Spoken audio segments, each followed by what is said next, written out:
Sa mga balita sa labas ng bansa, mga bansang sumusuporta sa nuclear deal ng Iran, positibong may matatapos na kasunduan bukas.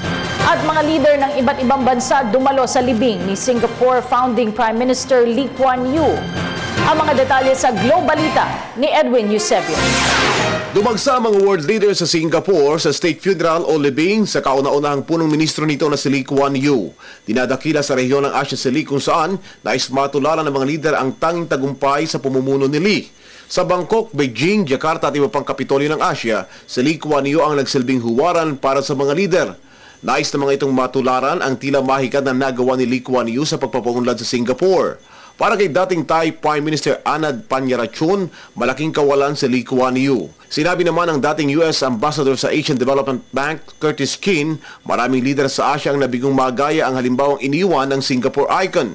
Nanguna sa delegasyon ng US sa libing ni Lee Kuan Yew si dating President Bill Clinton.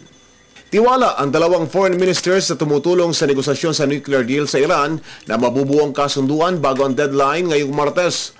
Ayon kay Frank-Walter Steinmeier ng Germany, may ilang elemento pa ang nawawala at kailangan umanong maging mas flexible pa ang Iran, bagamat naniniwala siyang nais ring matapusin ng Iran ang mga pag-uusap. Naniniwala rin ang Britain Foreign Minister Philip Hammond na mabubuo ang deal, subalit kailangan gumawa niya ng matapang na pasya ang Iran. Una rito, nais ng Amerika at 5 pang mga world powers na lumagda sa kasunduan ng Iran para limitahan ang nuclear development program nito. Napapakita naman ang kahandaan ng Tehran-Iran na bawasan ang nuclear productions nito. Bilang kapalit, kinukonsidera ngayon ng mga bansang kausap ng Iran na kinabibilangan ng Britain, China, France, Russia, Germany at Estados Unidos na pahintulutan ang limitadong nuclear testing ng Iran na mahigpit na babantayan.